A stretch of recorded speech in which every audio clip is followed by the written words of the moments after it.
Dobro. History. Archive.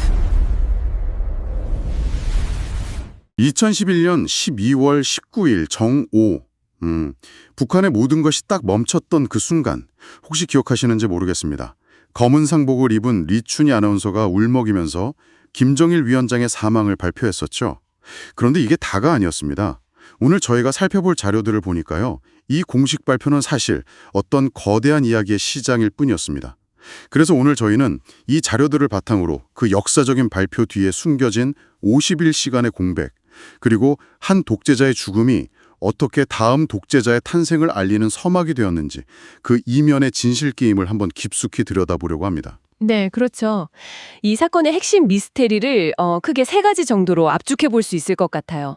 첫째, 북한은 달리는 야전 열차에서 과로사했다고 발표했잖아요. 네, 그랬죠. 근데 한미 정보당국의 위성은 그 열차가 평양을 떠난 적이 없다고 말합니다. 과연 진실은 뭘까요? 둘째는 사망 시점부터 발표까지 무려 51시간 30분. 이 정보의 블랙홀 속에서 평양 권력 심장부에서는 대체 무슨 일이 있었을까? 그리고 마지막, 아마 가장 상징적인 장면일 텐데요. 연구차를 호위했던 8명의 남자. 그 장면 저도 기억납니다. 후계자 김정은을 뺀 나머지 7명의 최고 실세들이 왜 대부분 비극적인 최후를 맞이했을까? 이 질문들이 오늘 우리가 따라갈 핵심적인 흔적입니다. 정말 영화 같은 질문들이네요. 그럼 첫 번째 미스터리부터 한번 풀어보죠. 그 초록색 열차의 신화, 인민을 위한 현지 지도를 떠났다가 달리는 열차에서 순직했다. 이게 북한이 내세운 영웅 서사의 핵심인데, 이 열차가 보통 열차가 아니라고요. 보통이 아니죠. 움직이는 요새, 아니 움직이는 호화 궁전이라고 생각하시면 됩니다. 궁전이요. 네. 자료를 보면 태양호라고 불리는데 90량에 달하는 방탄 차량으로 연결되어 있고요. 안에는 집무실, 회의실은 기본이고 위성전화에 최신 설비까지 다 갖춰져 있었죠. 와, 90량이요? 심지어 탈북자들 증언을 보면요. 파리에서 직접 공수한 최고급 와인에다가 살아있는 바다까지 요리까지 나왔다고 합니다. 세상에. 기쁨조로 불리는 젊은 여성 승무원들이 공연까지 했다는 이야기도 있고요. 와, 90량짜리 방탄 열차에 파리 와인 바다까지라니. 그 인민을 위한 현지 지도라는 말과는 정말 거리가 머네요. 상상도 안 갑니다. 그런데 자료를 보면 바로 그 호화로움이 오히려 북한 주장의 허점을 드러낸다는 분석이 참 흥미로웠어요. 네, 바로 그 지점입니다. 역설적인 거죠. 북한은 열차 안에 최첨단 의료시설이 완비되어 있었다고 주장하지만 자료에서 지적하듯이 급성 심근경색 같은 초응급 상황에서 달리는 열차의 진동은 환자한테 정말 치명적이거든요. 아, 흔들리니까요? 그렇죠. 심폐소생술이나 정밀한 의료시술을 하기엔 최악의 환경인 겁니다. 차라리 평양의 관저나 전용 병원에 있었다면 오히려 생존 가능성이 훨씬 높았을 거예요. 그렇군요. 최고의 시설이 있어도 흔들리는 기차 안에서는 무용지물일 수 있다는 거네요. 바로 여기서 한미 정보당국의 분석이 딱 등장합니다. 열차는 움직이지 않았다. 네, 맞습니다. 당시 국정원장이 국회에서 김정일 전용 열차가 평양 롱성역에 계속 정차해 있었다, 이렇게 보고를 했죠. 미군 정찰위성도 그걸 확인했고요. 위성 데이터는 거짓말을 하지 않으니까요. 결국 이 열차 신화는 철저히 정치적으로 계산된 연출이라고 봐야 합니다. 침실에서 편안하게 사망한 지도자보다 인민을 위해 마지막 순간까지 일하다 순직한 지도자의 모습이 훨씬 더 극적이니까요. 체제 선전의 가장 강력한 도구로 활용한 셈입니다. 죽음을 선전도구로 썼다는 말이 참 섬뜩하게 들리네요.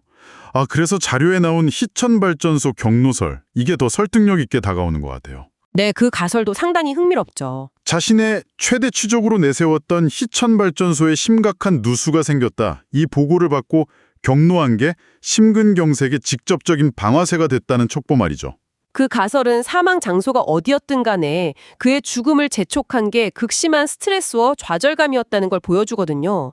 이건 북한이 내세우는 영웅적인 과로사 서사와는 전혀 다른 훨씬 인간적인 이면을 보여주는 대목이죠. 자신의 치적이 무너지는 것에 대한 분노가 결국 스스로를 무너뜨린 셈이니까요. 네. 결국 어디서 어떻게 죽었느냐보다 더 중요한 건 그 죽음을 북한이 어떻게 이용했느냐 하는 문제로 귀결됩니다. 바로 그 지점이군요. 죽음을 이용했다는 건 공식 발표까지 무려 51시간이 넘는 공백이 있었다는 사실과 직결되는 것 같습니다. 그 시간 동안 대체 무슨 일이 있었길래 한국과 미국은 정말 깜깜이 상태였을까요? 그게 바로 북한이라는 체제의 무서움이죠. 당시 대통령은 일본에 있었고 장관들은 TV 뉴스를 보고 알았다고 하니 지금 생각해도 아찔합니다. 자료에 따르면요, 그들은 유선 통신을 전면 차단하고 오직 인편, 그러니까 사람이 직접 문서를 전달하는 아날로그 방식으로만 소통했다고 합니다. 아, 일부러요? 네, 현대 정보전의 핵심인 신호정보, 즉 시긴트를 완벽하게 무력화시킨 겁니다. CIA가 왜 북한을 정보의 블랙홀이라고 부르는지 이 51시간이 명확하게 증명해준 셈이죠. 그러니까 외부 세계가 정보 부재로 허둥대는 바로 그 순간이 내부적으로는 가장 질서정연하게 권력이 넘어가는 시간이었다는 거군요. 정확합니다. 그건 혼란의 시간이 아니라 오히려 가장 치밀하게 계획된 시간이었습니다. 와, 정말 소름 돋네요. 그 결정적인 증거가 바로 자료에 언급된 김정은 대장 명령 1호입니다. 명령 1호요? 네, 전군은 훈련을 중지하고 즉시 부대로 복귀하라. 이 명령이 사망 공식 발표 전에 이미 하달됐다는 점이 중요합니다. 아, 발표 전에요? 네, 다시 말해서 김정일이 숨을 거두자마자 김정은이 군 통수권을 바로 장악해서 혹시 모를 쿠데타나 군부의 돌발 행동 가능성을 아예 원천 차단해버렸다는 얘기죠. 모든 것이 미리 짜인 각본대로 움직였다는 거네요. 김정일이 생전에 남겼다는 10.8 유훈이라는 승계 매뉴얼이 있었다는 이야기도 있던데 거기에 이런 상황까지 다 포함되어 있었을까요? 그럴 가능성이 매우 높습니다. 그 51시간 동안 국경은 완벽히 봉쇄됐고 당 정치국 회의가 비밀리에 열려서 장내위원회 명단이 확정됐습니다. 아, 그 명단 서열이 곧 새로운 권력 서열인 거죠. 바로 그겁니다. 외부 세계에게는 미스터리였지만 김정은에게는 자신의 시대를 열기 위한 완벽한 골든타임이었던 셈입니다. 정말 영화 같은 이야기입니다. 그리고 그 권력 이양의 정점이 2011년 12월 28일 폭설이 내리던 평양의 장례식 장면이었고요. 연구차 옆에서 걷던 7명의 남자, 김정은을 제외하면 모두 김정일 시대의 최고 권력자들이었는데 이 장면이 사실상 그들의 정치적 사망선고나 다름없었다는 분석이 나옵니다. 이 장면이야말로 김정은의 통치 스타일을 가장 압축적으로 보여주는 상징적인 순간입니다. 자료를 보면 운구차를 기준으로 좌우의 운명이 극명하게 갈리는데요. 네. 먼저 김정은이 있던 우측 라인을 보죠. 김정은 바로 뒤에 그의 고모부이자 당시 사실상 2인자 후견인이었던 장성택이 서 있습니다. 아, 장성택? 그는 불과 2년 뒤에 국가전복음모라는 죄목으로 기관총으로 공개 처형당하죠. 세상에. 자신의 고모부인데도 말이죠. 혈육조차 예외가 없다는 걸 보여주면서 공포정치의 시작을 알린 사건이었던 겁니다. 네. 그런데 그 뒤에 있던 원로들은 또 운명이 다릅니다. 북한의 괴벨스라 불리던 선전 전문가 김기남, 그리고 최장수 최고인민회의 의장이던 최태복. 이들은 정치적 야심 없이 체제 유지에 필요한 말 그대로 기능적인 충성파였거든요. 아, 김정은은 이들을 제거하지 않고 오히려 90세가 넘도록 천수를 누리게 하면서 예우했죠. 정말 소름 돋는 계산이네요. 잠재적 위협이 되는 혈육은 가차없이 제거하고 체제 유지에 필요한 기능적인 충성파는 살려둔다. 그럼 운구차 반대편에 있던 사람들은 어떻게 됐습니까? 그쪽은 군부의 핵심들이었다고 자료에 나와 있는데요. 아주 예리한 질문입니다. 운구차 좌측 라인에는 김정일 선군 정치의 성징이었던 군부 핵심 4인방이 서 있었습니다. 당시 군부 1인자였던 총참모장 리용호, 인민무력부장 김영춘, 총정치국 제1부국장 김정각, 그리고 국가안전보위부 제1부부장 우동척.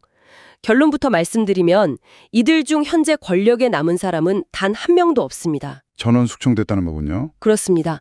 특히 군부 서열 1위였던 리용호는 김정은 집권 불과 7개월 만에 모든 직위에서 해임된 후 현재까지 생사가 불분명한 상태입니다. 7개월 만에요? 네. 아버지 시대에 비대해진 군부 권력을 해체하고 당 중심의 통치 시스템을 복원하려는 김정은의 의지가 명확히 드러난 숙청이었죠. 위협이 될 만한 군부 세력은 그냥 뿌리채 뽑아버린 겁니다. 결국 아버지의 사람들을 이렇게 무자비하게 제거하면서 자신만의 1인 독재 체제를 완성한 거군요. 권력의 위협이 되면 고무부라도 처형하고 늙은 기술 관료는 살려두고 힘있는 군부는 해체하고 정말 냉혹하다는 말밖에 안 나옵니다. 자료는 그것을 공포와 실용의 배합이라고 분석합니다. 공포와 실용. 네, 그것이 바로 김정은식 통치술의 본질이라는 거죠. 그리고 이 7명의 엇갈린 운명은 그 통치술의 시작을 전 세계에 알린 가장 강력하고도 섬뜩한 예고편이었습니다. 죽음의 미스터리를 파헤쳐다 보니 결국 김정은이라는 인물의 본질까지 오게 되네요. 그런데 죽음 이후의 이야기들도 상당히 충격적이었습니다. 시신을 연구 보존하기 위해 러시아의 레닌 연구소 팀까지 동원됐다고요? 네, 시신이 부패하지 않도록 방부 처리, 그러니까 엠바밍을 하는 건데요. 이게 엄청난 비용과 기술을 요구합니다. 최초 처리에만 1,000만 달러, 우리 돈으로 약 13억 원이 들었고요. 매년 유지보수 비용으로도 수십만 달러, 즉 수억 원이 들어간다는 분석이 있습니다. 와, 김일성에 이어서 김정을까지 지금 평양의 금수산 태양궁전에는 두 구의 미라가 안치되어 있는 셈이죠. 주민들은 굶주리는데 죽은 독재자의 시신 보존을 위해 막대한 외화를 쓴다는 것 자체가 북한 체제의 기형성을 단적으로 보여주는 현실이군요. 그렇죠. 그들의 영생이 결국 인민의 희생을 대가로 하는 셈이니까요. 이런 신격화는 계속되는 것 같아요. 장례식 날 유독 폭설이 내렸는데 북한 매체들은 이걸 하늘도 슬퍼서 흘리는 눈물이다. 이렇게 대대적으로 선전했죠. 저도 그 보도 기억납니다. 마치 자연도 최고 지도자의 죽음에 애도하는 것처럼 포장을 했었죠.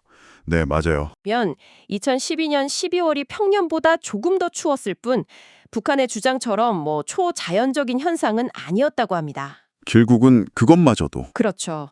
자연현상마저도 최고 지도자와 연결시켜서 신비감을 부여하고 통치의 정당성을 강화하는 전형적인 수법인 겁니다. 오늘 이야기를 쭉 나눠보니까 하나의 퍼즐이 맞춰지는 느낌입니다. 김정일의 죽음을 둘러싼 모든 것이 결국 김정은의 시대를 열기 위한 하나의 거대한 연극이었다는 생각이 드네요. 달리는 열차에서의 과로사는 체제를 위해 정교하게 만들어진 신화였고 51시간의 침묵은 혼란의 시간이 아닌 김정은의 치밀한 권력 승계 시나리오가 완성되던 시간이었습니다. 맞습니다. 그리고 무엇보다 아버지의 연구차를 호위했던 7명의 운명은 김정은 시대의 통치 방식이 어떠할지를 예고한 가장 강력한 메시지죠. 그는 아버지의 유산을 물려받았지만 아버지의 사람들은 가차없이 제거하면서 자신만의 공포 정치를 구축했습니다. 한 시대의 종말이 사실은 더 예측 불가능하고 위험한 시대의 서막이었던 셈입니다. 김정일의 죽음을 처리하는 과정에서 보여준 김정은의 치밀함과 무자비함은 지난 10여 년간 그의 통치 방식에서 그대로 드러났습니다. 그렇다면 여기서 이런 질문을 던져보게 됩니다. 이렇게 철저히 계산되고 폭력적인 방식으로 시작된 권력은 과연 얼마나 안정적일 수 있을까요? 그리고 그 예측 불가능성은 오늘날 우리에게 무엇을 시사하고 있을까요? 이 질문을 청취자분께 남겨드리며 오늘 이야기를 마무리하겠습니다.